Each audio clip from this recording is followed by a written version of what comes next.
Y son láminas individuales que nada más llevan a una reflexión eh, que es como capítulos unitarios, vamos a llamarlo así, no me sale de otra manera. Así que bueno, voy a empezar por la primera. Ya puse aceptar lo que nos suele ocurrir o lo que nos ocurre, no es tan sencillo, ¿no?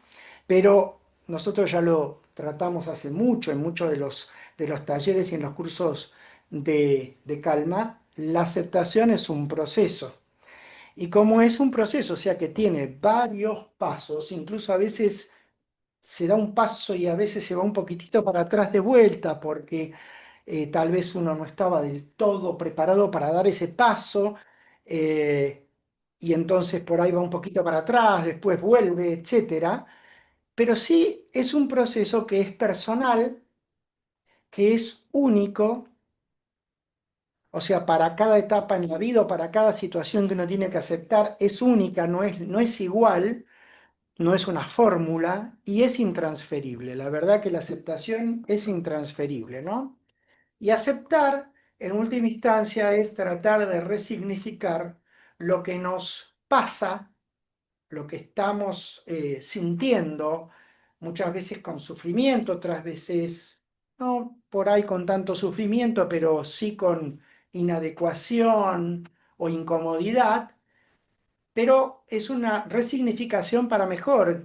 Resignificar significa que yo, o sea, quiere decir que yo, el significado que le daba a la situación que no podía aceptar y que me genera habitualmente un sufrimiento, trato de cambiarle ese significado por una comprensión que me permite estar mejor, me permite sentirme mejor, y eso lleva todo un proceso, ¿no? A veces cuando tengo que aceptar sobre otra persona lo que otra persona siente o lo que otra persona hace o ha hecho, me es difícil. Entonces, alguna vez charlando en algunas de las reuniones hemos dicho, bueno, por ahí primero tengo que empatizar con ella para poder entender desde lo cognitivo qué es lo que le ha ocurrido a esta persona y por qué ha actuado así, y sentir lo que le ha ocurrido, como para decir, ah, actuó de tal manera porque estaba sintiendo esto o estaba sintiendo aquello. Entonces, eso es lo que me permite a veces poder aceptar, ah, esta persona actuó así porque, bueno, estaba sintiendo tal cosa. Entonces, bueno, acepto que tenía una situación y una emoción determinada, ¿no? Igualmente, sea de una manera o de otra, porque como decimos, la aceptación entonces es algo de varias etapas, es un proceso, es personal, es único y es intransferible, siempre es diferente, por eso es único, en cada situación de lo que yo tengo que aceptar. Pero realmente la aceptación va de la mano con la atención plena, porque yo tengo que prestar realmente una atención enfocada sobre lo que está ocurriendo para poder empezar a dar ese proceso, esos pasos. Así que me pareció importante comenzar, creo que este fue el primer posteo que hice en los estados, el tema de la aceptación, porque es un tema que habitualmente cuesta mucho, cuesta muchísimo, y cada uno de nosotros tenemos la capacidad de aceptar, pero tenemos que empezar a trabajarla, ¿no? Y eso es lo que nos cuesta más, porque habitualmente cuando no podemos aceptar algo y sentimos que nos incomoda, que nos genera dolor o sufrimiento, bueno, nos retraemos y de acuerdo a cómo reaccionamos, bueno, podemos negarlo, podemos criticarlo, podemos evitarlo, etcétera, ¿no? Entonces, la aceptación, lo hemos visto, es el único camino tarde lo que tarde, para poder estar más tranquilo, para poder resignificar lo que nos hace daño realmente, ¿no? Así que bueno, esto creo que fue el primer posteo. Y indefectiblemente la quietud es algo que también tenemos que empezar a por lo menos acercarnos, ¿no? Porque es una cualidad que todos podemos practicar, es una cualidad porque es un estado del ser. Yo no puedo estar en quietud desde el ser, desde la mente, desde lo emocional, tratar de reposar de alguna manera. Y es muy importante, en especial en los tiempos que están corriendo ahora, que son tiempos contrarreloj, como pongo acá, todo es para ahora mismo, o ya mismo, o para ayer. Entonces, mantener momentos de quietud mental, por lo menos, nos ayuda a poder enfocar la atención en la experiencia presente. Y a la vez, al poder enfocar la atención en la experiencia presente, de alguna manera estamos tratando de lograr quietud mental. Y si logramos quietud mental, como sabemos que todo es una unidad, cuerpo, mente, emociones, también vamos a lograr quietud emocional y quietud en el cuerpo. Algunas personas necesitan empezar por la quietud del cuerpo. Utilizan el cuerpo como ancla, nos puede pasar, o tal vez podemos, ya lo vamos a ver después, utilizar algún proceso fisiológico como ancla. Pero el cuerpo es muy poderoso como ancla. Entonces, si yo puedo enfocar la atención en forma plena en el cuerpo, voy a empezar a tener quietud corporal, quietud de mis procesos corporales, fisiológicos, y eso me va a llevar a la quietud mental si lo practico lo suficiente, el suficiente tiempo o la suficiente cantidad de veces, aunque sea breve, y también a la quietud emocional. Entonces, la quietud es otra cualidad que también la traigo porque es muy importante, más en los tiempos que corre, como dice la lámina, ¿no? Y esto me permite entonces, de alguna manera, entrar en quietud. Si me doy un tiempo mayor de quietud, puedo empezar a traer también la capacidad de reflexión, la reflexión meditativa, la reflexión que es sentida. No estoy hablando de una reflexión cognitiva en donde saco una conclusión. No, estoy hablando de una reflexión experiencial. La reflexión meditativa es una reflexión experiencial, o sea, de experiencia, en donde, si bien en los seres humanos es absolutamente ilimitada, porque tenemos una estructura de sistema nervioso mucho más desarrollada que los otros mamíferos, muchas veces está sesgada por la dispersión de nuestros contenidos mentales y sensoriales. Por eso entonces es, a ver, quietud primero, para poder empezar a tener esa quietud corporal, mental, emocional, y eso me lleve a también la quietud sensorial, la quietud de la información que me llega por los sentidos. Entonces puedo mantener una actitud meditativa cerrando los ojos, respirando más lento, porque toda la dispersión mental y sensorial nos abruma, y casi sin darnos cuenta. Estamos pensando que somos multitasking y en realidad lo que hacemos es estar con la atención dividida permanentemente. Entonces, por eso hablamos previamente de la quietud, para poder reposar la mente, para darnos, como dice la lámina, la oportunidad de reflexionar introspectivamente, experiencialmente, y aceptar lo que debemos aceptar para nuestro bien y el de los demás. Sabemos que siempre es un carácter transitivo. El bien es para mí, para los demás. Siempre tiene que generarse un carácter transitivo. Tenemos que pensar y sentir, más que nada, un carácter transitivo. Entonces, la reflexión a la cual nosotros nos referimos cuando hablamos de reflexión meditativa no es una reflexión cognitiva que saca conclusiones, no, es una reflexión experiencial. Y tal vez hasta, bueno, yo puse meditativa, pero si uno pone reflexión experiencial, reflexión centrada en la experiencia, es otro tipo de reflexión y se genera con la quietud.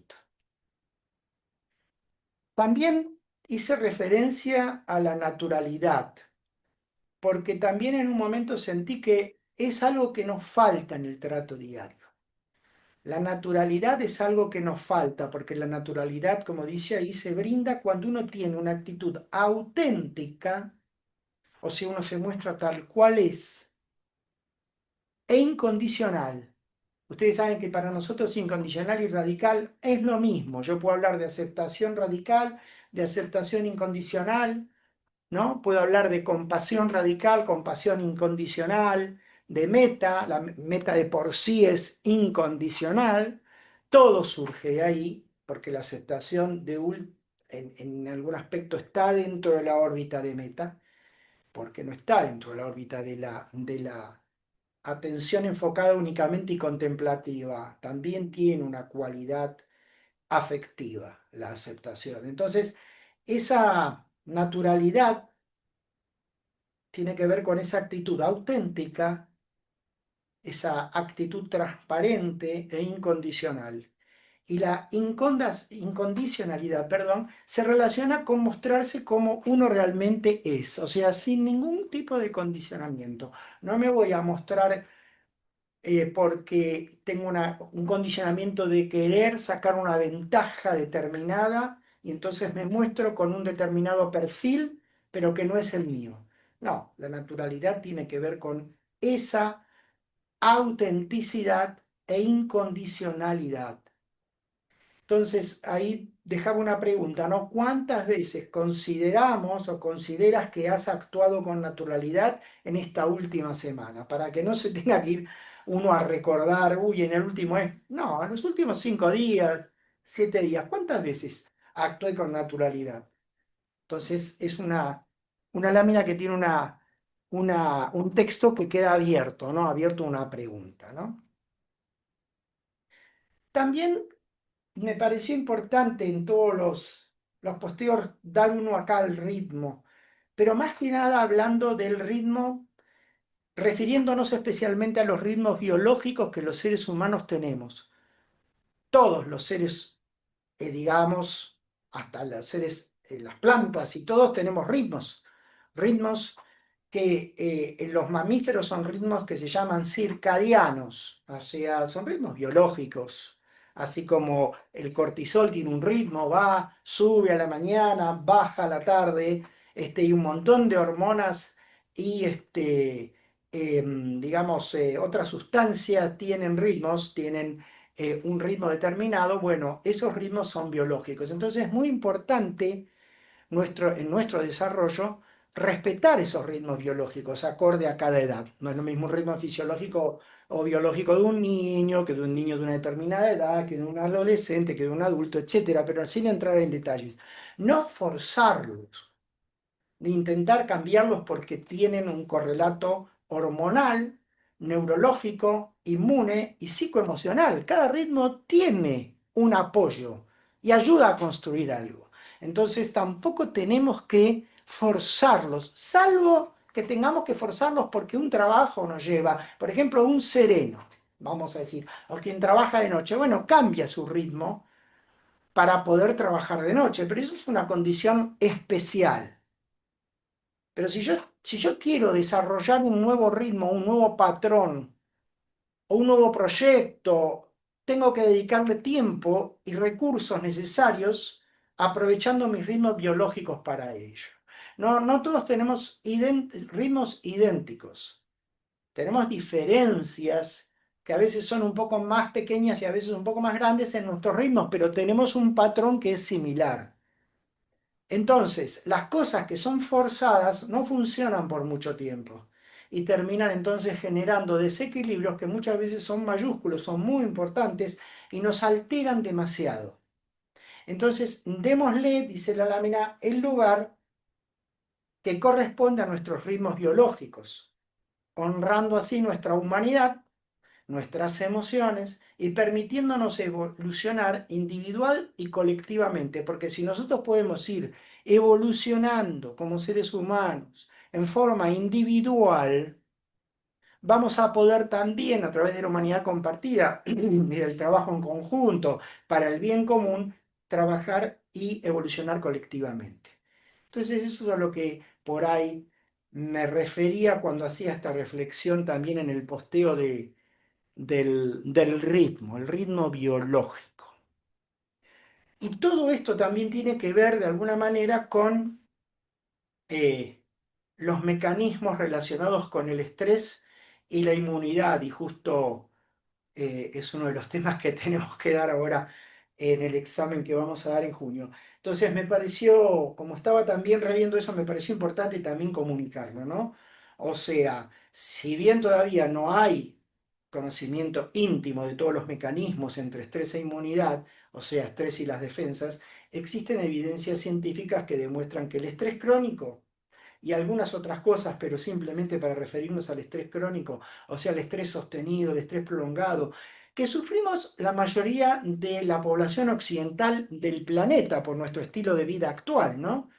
O sea, la población oriental, más del lado oriental, China, si bien ahora se ha occidentalizado, Japón también, pero hay otros lugares más pequeños y también zonas de ciudades más pequeñas que siguen teniendo ese ritmo más oriental, eh, más allá de que se hayan occidentalizado y todo lo que es occidente, genera esta vida actual, este sobresalto permanente, una cierta susceptibilidad a las infecciones más que nada virales.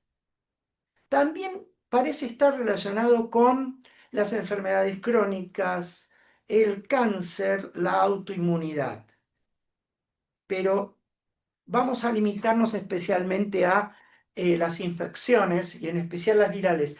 Este factor no es único, está asociado con la alimentación, con la carga o el contenido genético, la época invernal, obviamente, cuando se refiere a las enfermedades virales, al medio social, a la vacunación previa, a la etapa de la edad en donde uno esté.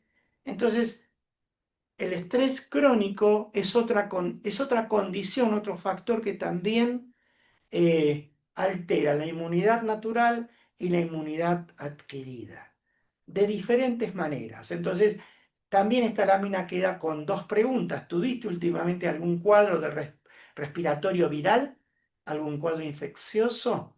Respiratorio especialmente, que por lo menos en nuestro hemisferio sur, que estamos cursando más que nada el invierno, o vamos camino al invierno, bueno, suele ser una etapa en donde las infecciones respiratorias son muy frecuentes. Y recuerda si estuvo asociado a alguna situación de estrés psicosocioemocional importante, porque esto también está bastante visto, o sea, bastante evidencia existe sobre que el estrés psicosocial crónico, cuando decimos psicosocial nos referimos también a lo emocional, obviamente es toda una unidad, tiene efectos sobre la inmunidad natural y la inmunidad adquirida y nos predispone de alguna manera a las infecciones virales, pero también las bacterianas. Por eso muchas veces tenemos que cubrir la zona de infección bacteriana eh, para poder estar más cubiertos justamente.